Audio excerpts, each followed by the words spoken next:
And welcome back to another special edition of the Vulcan Nation podcast. We're back for season 3, and we're everywhere you can listen to your podcast. Subscribe to us on Spotify. And now we've got the videos on YouTube. So make sure you're subscribing to the YouTube channel, like the videos, tell your friends.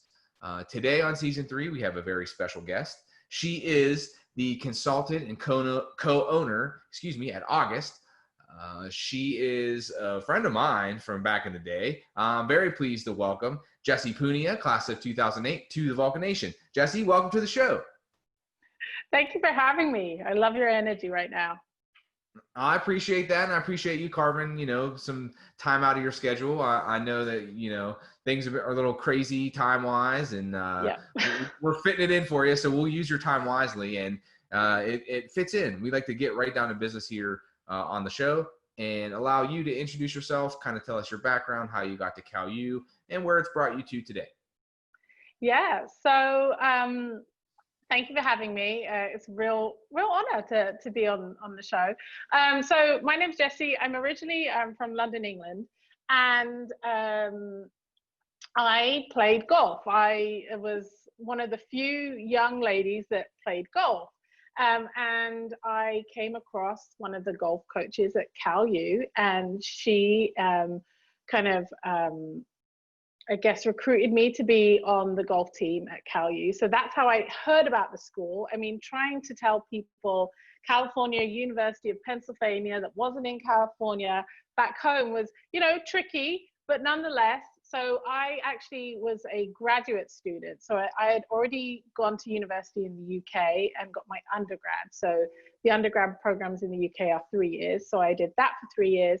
And then I came straight to Cal U for my master's in business and played golf while I did it, and was also a graduate assistant on the golf team. So helped with some of the logistics, and really, it was a really great experience for me because I got the opportunity, this can sound really dumb, but like to sit in a real like office environment and help like shape and kind of work on the golf team that I was also a playing member of.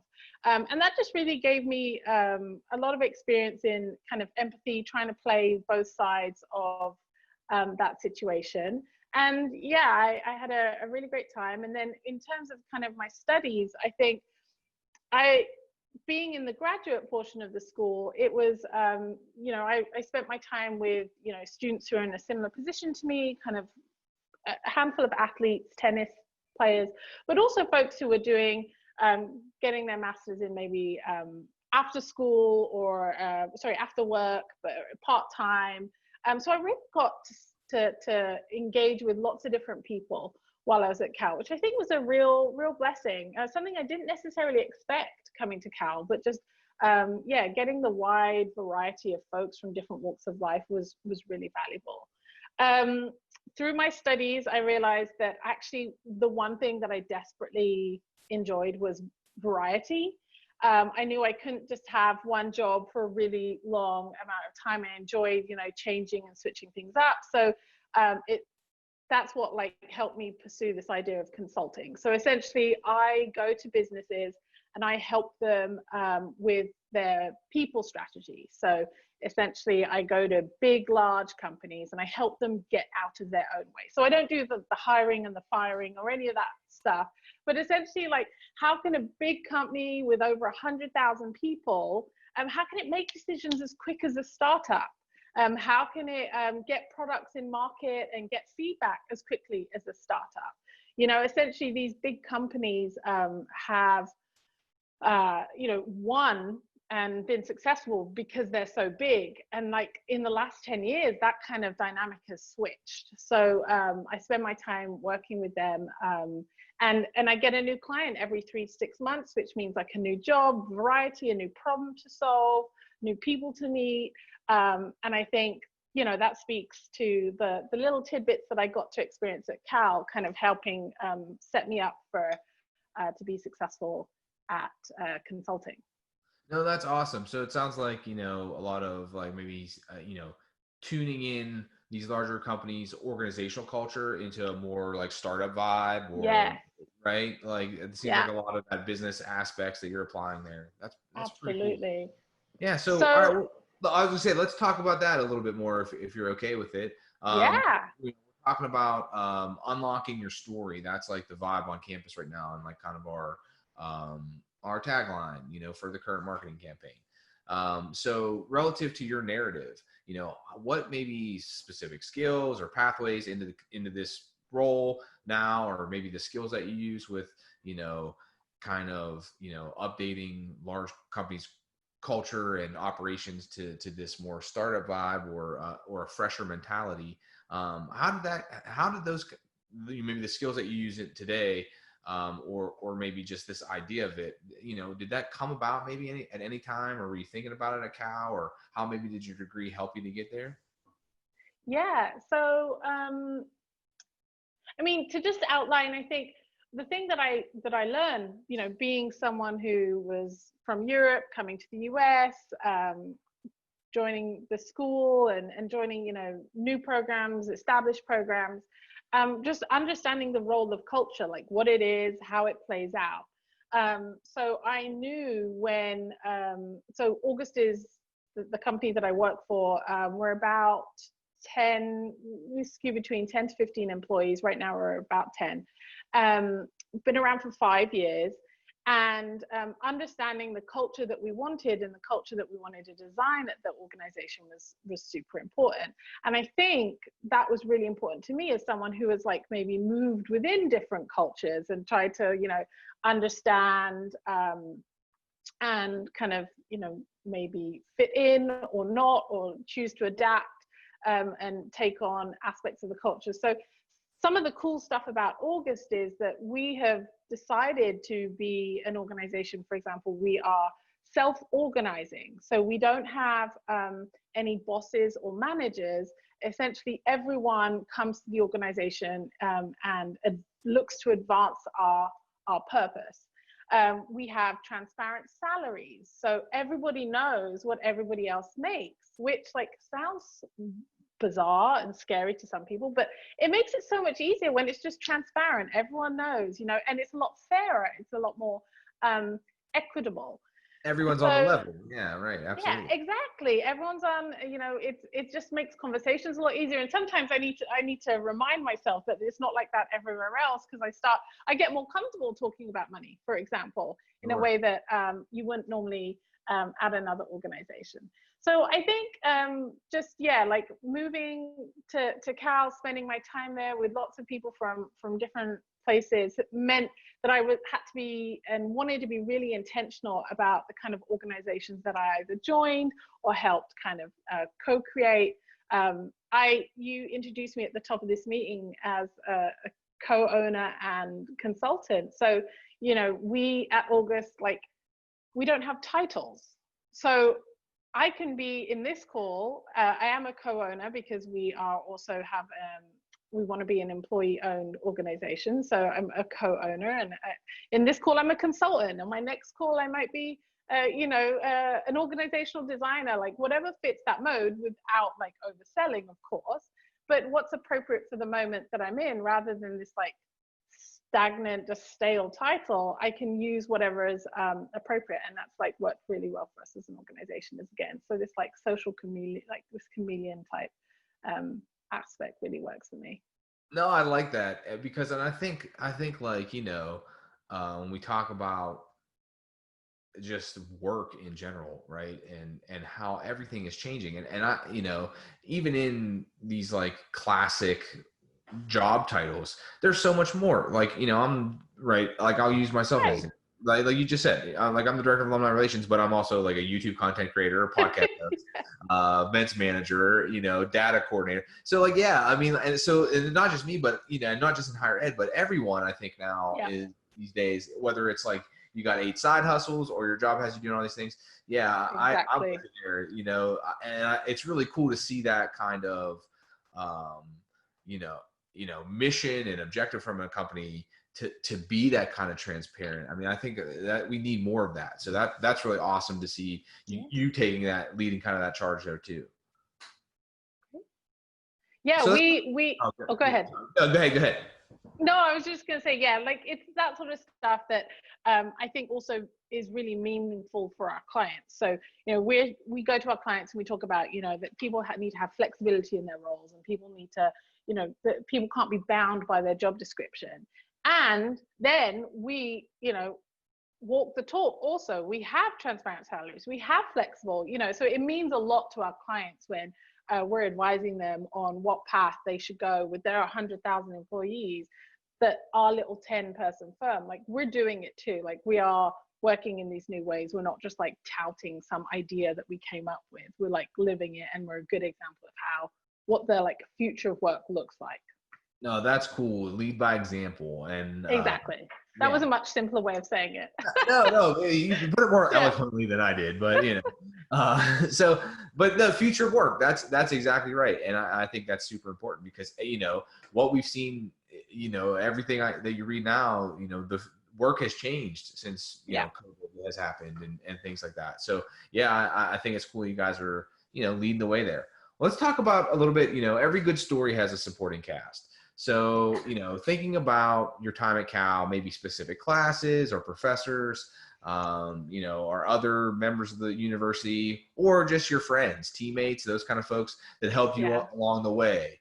And would be like, you know, we always encourage you as your time to shout out your people. So. Absolutely. So yeah, I definitely want to start off with some of my friends. So I joined the golf team. Someone who I befriended very quickly on the golf team was a woman called Brittany. And I remember our first interaction. So, you know, I'm new in the US, don't really know what I'm doing. And we have to arrange a golf, we have to play golf together. We have to arrange it. I call her and I suggest, why don't we play, looking at our schedules, why don't we play at 1:30? She says, why don't we play, how about 1:30? Not realizing that we're both talking about the same time. And I think from that moment on, we had this like lovely misunderstanding of like what each other was saying all the time. And it just made for a really like lovely friendship. So Brittany, and then through Brittany, I met kind of friends, Leslie, Coleman, Kitty, Ali, all these people who were just really good friends to me, you know, went to Thanksgiving with their family, you know, all that kind of stuff. And then on the golf team, really good friends on the golf team, still keep in touch with a handful of them, you know, the likes of Facebook and Instagram, all helping with that. But it's definitely that core group of Brittany, Coleman, Leslie, and Kitty. We have a WhatsApp group. We were on WhatsApp before it was even cool. And there are some days where, you know, I haven't looked at my phone and I'll come back to 200 messages and trying to keep up. But it's definitely a daily, like, it's funny because there were periods where, because I was in the UK and, you know, we were all over the US, I wouldn't see them. And so it was like, I'm having an online relationship with these people, but it's what allowed us to maintain such a strong friendship. So I definitely want to shout out those guys. They were the ones that like kept me sane. No, that's and still do. Very cool. Yeah, it's important, and I think it's something cool too that we see, like, you know, beyond generations. You know, no matter what time people were maybe at the university, they have these friend groups that last. So it's always cool to see and hear that, you know, and the little, you know, like I talked to alumni from like the 70s that like they're using WeChat now, you know, before that they were like writing letters and whatever, right, you know, or whatever. So yeah, it's always cool to see that kind of stuff. So we like to have fun here on the show, right? It's not all seriousness. So this is what I call the fun part of the podcast. So starting off right off the bat, what's the coolest part of your job? I mean, the coolest part was that I got to travel to some really awesome places. I've like just in the last, before the pandemic, but you know, I was in China, Australia, New Zealand, South Africa, like these places that I never would have got to go to. And then secondly, like actually working with people who I am incredibly inspired by. Like these are wit smart people that make me want to be better version of myself, and like I'm always impressed by them, and not just like, you know, because they're good at their jobs, but because these are just like really empathetic like kind people. And I've never really, in true honesty, like never really worked with a group of people like that before where I admire them so much. So those are the two things I would say. Awesome. Awesome. Okay. Reminder, this is the PG-13 version of the show. Yes. We're trying to monetize it on YouTube at some point. But anyways, Got it. do you have a favorite, and this is a hard question because like there's probably a lot of them or several at least. But do you have a favorite memory of your time at Cal U? A good PG version is again, early days. It's like I think it might be my second or third week on campus. The golf team, we get tickets to go to the 84 Lumber tournament. Cool golf tournament. That's neat. I get to see all of my people that I've been watching on TV. This is great. And then there's a Black Eyed Peas concert right afterwards. Like I was like, this is if this is going to happen all the time, I'm in. This is great. We all got wristbands at that concert, and then we proceeded to have a competition about who could keep it on the longest. So we all were going around campus with these gross, stinky wristbands that were like, oh, my mother was not impressed, but nonetheless, it's what we did. So I feel like a good PG-13 memory that like lasted for a long while. No, that's awesome. So I got to ask, how long did the wristband last? I think eventually me and my friend Brittany, we had them on for the longest. I think it was like a good, let's talk like 6 to 8 months. And we both like had a cutting off ceremony at the same time. So we had someone with one pair of scissors, cut them both off because it was time. Amazing. Yeah. That's awesome. All right. So we are building the ultimate party playlist for Cal U. So what song reminds you most about your time there? Okay. So these aren't like good songs, but these are songs that remind me of my time there. So there are two that come to mind, which I'd be shocked if you've talked to anyone from kind of our time that they haven't said, but I would say definitely Apple Bottom Jeans, Umbrella by Rihanna, which is quite fitting because also we were on the golf team, we were outside in the rain a lot, lots of umbrellas going on, and then probably just Soldier Boy. Those are the three. So all good choices. I will say Apple Bottom Jeans is already on the list. Of course. Umbrella though is an original contribution, so I appreciate that, and we do have some Soldier Boy on there too. So well, as you would expect, luckily you gave me a heads up that you were going to be asking this question, so I asked in the WhatsApp group, and it was Brittany, Coleman, and Leslie and Kitty that came up with these, and I was like, of course. We'll attribute to them then, yeah. Exactly. This is in honor of them. All right, well, we're gonna crank that Soldier Boy in their honor here on the show today. All right, it's the great food debate, and what is the best meal or place to eat that you encountered at your time at Cal U? That could be on campus or it could be off campus. Okay. I think Loggerheads was just a good meal. That for me I think would be top. I was partial to there was a very particular lady who worked at the Gold Rush who did the grilled cheese in the back. Like if there were definitely like, she saved my day like many times. I feel like she is owed a shout out in like her grilled cheese skills. I heart her dearly. So I think those are the two things, the honorable mentions for me. Okay, that's awesome. All right. So because, in the before times, before Corona, whenever you were traveling, we always like to ask our well-traveled folks, what's the best meal you've had out ever? Like, do you have a specific place that, or meal, or let us know? I think so I'm mixed race. My dad is Indian, my mom is white, so I'm partial to an Indian meal. Like that's like very dear to my heart. And on probably one of the most recent trips I took before was to Hong Kong, and I went with my colleague, also a dear friend. We went to, she's a right foodie, and we went to this like dim sum palace where, they bring all this food over, just like plates and plates and plates, and you just eat until you're sick, basically. And I think that was you know, not only the company, but the food was definitely something. And like in full transparency, you know, I don't really eat dim sum all that much. So it's like opened up this new realm of these like big banquet halls of people just eating and hanging out and shared tables. And I just love that like idea of community and communal eating. I think there's something really special about like groups of people coming together to eat food. So I think that would be my shout out here. No, that's awesome. That's awesome. Well, Yeah.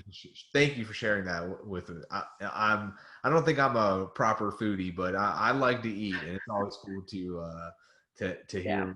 hear, expand your culinary palate, as I always say. Yeah. Well, Jessie, I want to thank you again for taking the time out to join us here today. It's been a pleasure to have you on, and thank you for sharing about everything you're doing and all the cool stuff, and taking a trip down memory lane with us. Yeah. Thanks for having me. It's been great. Really fun. Yeah, absolutely. So before we leave, real quick, we always like to give guests on the show a chance to allow like our viewers to know maybe how to connect with you on like LinkedIn or find information about your work. So now's the time to do it.